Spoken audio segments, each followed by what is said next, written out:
Good morning to all. In this video we start a topic particular which is parallel lines and a transversal line. ये topic है आपकी class 9th का exercise 6.2 के basic का।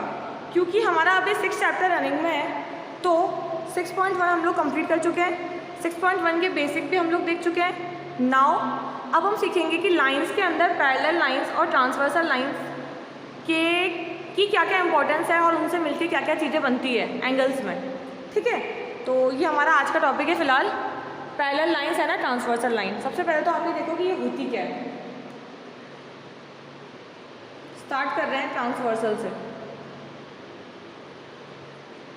Transversal line क्या होती है, मैंने आपको उस वीडियो के स्टार्टिंग के बेसिक में बताया था कि जैसे ये तो होगी पैरेलल लाइन ऑब्वियसली जो कभी मिलती नहीं है, line that can never meet at any point, that is parallel lines. Parallel line को अगर कोई लाइन ऐसे इंटरसेक्ट करे obliquely which is called transversal, यानी कि अगर आपसे बोले कि भाई ये P और Q ये लाइन है तो उसका ट्रांसवर्सल क्या है इन दो लाइन का, इन दो लाइन का ट्रांसवर्सल है PQ, क्योंकि हम क्या बोलेंगे इसको a line which intersects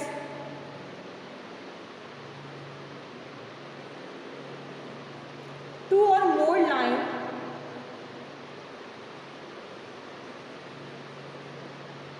at distinct point.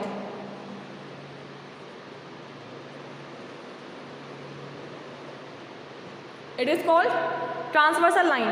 ये तीन लाइन को भी इंटरसेक्ट कर सकती है, तो ये क्या हो गया इसका ट्रांसवर्सल। ये समझ में आया आपको? और ये ऐसे भी हो सकती है, तब भी एक ही बात है, ये पैरेलल है, ये इसका ट्रांसवर्सल है। Fine. Next is parallel line. ये मैंने क्या लिखा है कि AB is parallel to CD, ये सिंबल होता है इसका। ठीक है, इसको हम ऐसे डिनोट करते हैं कि AB is parallel to CD। इसके की पॉइंट्स क्या हो जाएंगे कि हम लोग कैसे इसको आइडेंटिफाई करेंगे कि पैरेलल लाइन है। पहली बात तो दे नेवर इंटरसेक्ट, मैंने आपको पहले ही बताया, किसी भी पॉइंट पे ये कभी भी एक दूसरे को इंटरसेक्ट नहीं करेंगी। And the second is always equi distant, इनकी डिस्टेंस इक्वल होगी, तभी तो हम उसको पैरेलल बोला है। अगर एक लाइन ऐसे और ऐसे हो, ये इक्वी डिस्टेंट नहीं है, क्योंकि यहाँ से इसकी डिस्टेंस अलग है और यहाँ से इसकी डिस्टेंस अलग है। ऑब्वियसली इसको थोड़ा सा और आगे बढ़ाएंगे तो ये एक पॉइंट पे मिल भी जाएगी, तो they are not parallel. Parallel line never intersect and always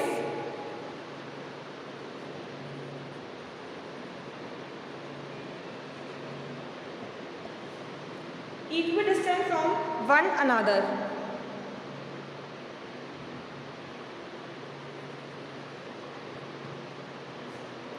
ठीक है, नेक्स्ट देखो कि अगर आप इस पैरेलल और इसके ट्रांसवर्सल से एंगल्स फॉर्म करोगे तो वो एंगल्स कौन कौन से होंगे और उनके नाम क्या क्या होंगे। ठीक है, देखो दो पैरेलल लाइंस है that is M and N, उनका ट्रांसवर्सल है लाइन L। ठीक है, दिख रहा है हमें भी। अब ये तीनों मिलके कुछ pairs of equal angles form करते हैं जिनको हम बोलते हैं कॉन्ग्रुएंट एंगल्स, जो कि हमने कॉन्ग्रुएंसी शायद क्लास 7 या 8 में थी आपके कि कॉन्ग्रुएंसी होती क्या है। कॉन्ग्रुएंसी का मतलब होता है बिल्कुल सिमिलर होना, किसी का किसी से बिल्कुल सेम होना। ठीक है, तो अब क्या होगा, एंगल देखो कैसे बनेंगे।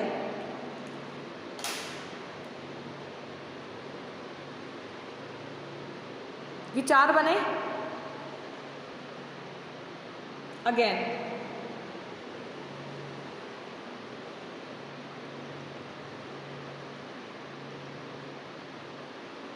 ये हुए 1 2 3 4 5 6 7 8। ठीक है, अब इनमें से हम लोग छाटेंगे कि कौन कौन से एंगल को हम लोग क्या क्या कहते हैं।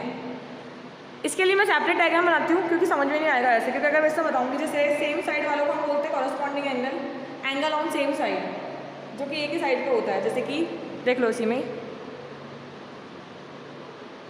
और ये हमेशा पेयर्स में होंगे, है ना, क्योंकि हम लोग पेयर अभी डिस्कस कर रहे हैं।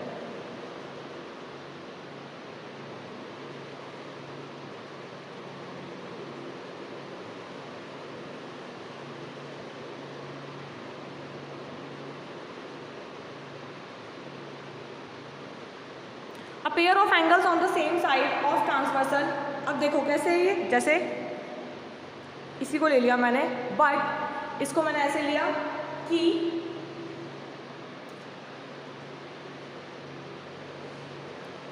इस पूरे बड़े बड़े डायग्राम में यहाँ पे 1 है एंड यहाँ पे 5 है, तो एंगल 1 और एंगल 5 इक्वल होंगे, लेकिन आप इसका रीज़न क्या लिखोगे, because they are corresponding angles. कौन से होते हैं, कॉरस्पॉन्डिंग एंगल्स, ये हुए कॉरस्पॉन्डिंग एंगल्स। क्यों, क्योंकि अगर देखो ये बिल्कुल सेम है, इसको अपन बोल सकते हैं ऊपर वाली बिल्डिंग और नीचे वाली बिल्डिंग, तो यहाँ जो फ्लोर है वो यहाँ पे ये है, जो उसका 1 है वो उसका 5 है, जो उसका 2 है वो उसका 6 है, 4 = 7 एंड 3 = 8। जस्ट नाम तो चेंज है, पोजीशन बिल्कुल सेम है, तो a pair of angle on the same side are called corresponding angles. Easy है, इसके पेयर्स लिख लो, सारे इसी में लिख लेते हैं अपन। Angle 1 = angle 5, angle 4 = angle 7, 2 = 6 and 3 = 8। ठीक है, आगे चलते हैं। Second, alternate interior angles. Interior exterior का मतलब क्या होता है, जो किसी के अंदर की तरफ बन रहे हो और जो बाहर की तरफ बन रहे हो, दैट इज़ इंटीरियर और एक्सटीरियर। अब पहले अल्टरनेट देखते हैं, फिर देखेंगे उसके साथ इंटीरियर और exterior. Next is alternate interior angle. इसकी डेफिनेशन होती है अ pair of angles on opposite side of transversal but inside the 2 lines. मैंने आपको पहले ही बताया ये इंटरनली ही बनेंगे, लाइन के अंदर की साइड बनेंगे, बाहर की साइड वालों को हम लोग इंटीरियर एंगल्स नहीं बोल सकते हैं, लेकिन ये होते क्या, अपोजिट एंगल। अपोजिट मतलब ये एस फॉर्म करते हैं, ऐसे, या तो एक इधर होगा या फिर एक इधर होगा। ठीक है, तो अकॉर्डिंग टू बड़ा वाला डायग्राम हमारा, ये कैसे बन रहे हैं, 4 और 6। भाई 4 इस लाइन की तरफ बन रहा है, दूसरा उसके अपोजिट बन रहा है, दे आर अल्टरनेट एंगल्स। यहाँ पे ये वाला एंगल एंड ये वाला एंगल कैसे हो रहे हैं, ये 3 और 5। तो हमारे पेयर कौन से हो गए, इंटरनल की बात करें तो 4 = 6, इनकी वैल्यू सेम होगी, एंड एंगल 3 = एंगल 5। क्लियर है। अब इसी में हम लोग देखते हैं एक्सटीरियर एंगल, इसमें चेंज क्या होगा, बट आउटसाइड, इनसाइड की जगह आउटसाइड आ जाएगा, क्योंकि ये जो बनेंगे वो ट्रांसवर्सल के बाहर बनेंगे।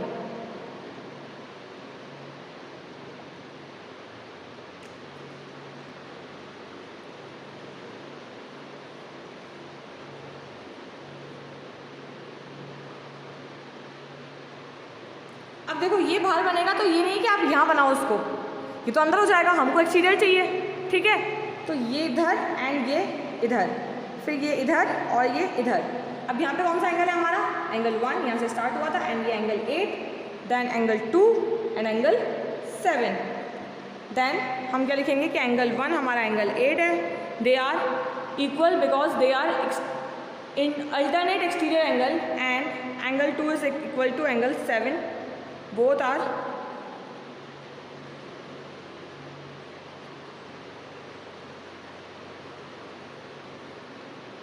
Alternate exterior angles. ठीक है, लास्ट इज को इंटीरियर एंगल। एक और एंगल होता है को इंटीरियर, उसका डायग्राम देखो।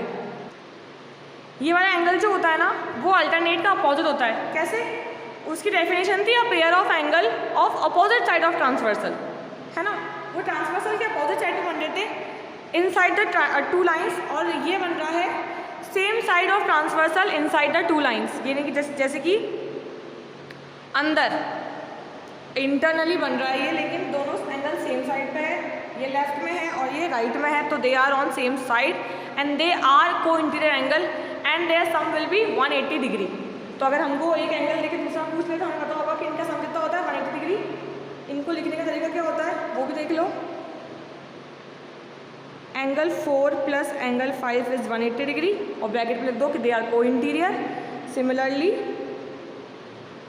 एंगल 3 और angle 6 is 180 degree, they are also co interior.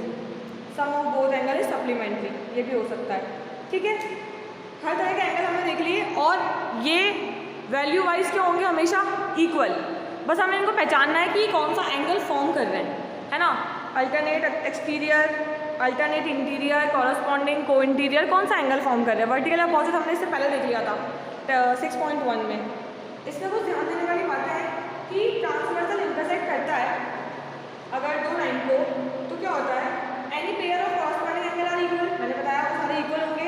Any one pair of alternate interior angle are equal, वो भी इक्वल होंगे। And sum of any pair of two interior angle is supplementary, then these two lines are parallel. अगर आपसे proof करने के लिए बोल दे कि अगर ये सप्लीमेंट्री एंगल फॉर्म कर रहे हैं तो क्या ये लाइन पैरेलल है, तो हम क्या बोलेंगे, हाँ ये लाइन पैरेलल है।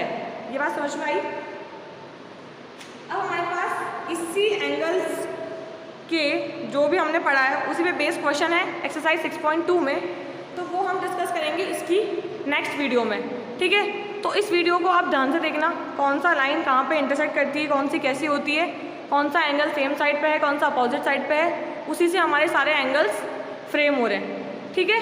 और कुछ समझ नहीं आया तो आप जब भी पीटीएम में आओगे तब मुझसे पूछ लेना। Thank you, have a good day.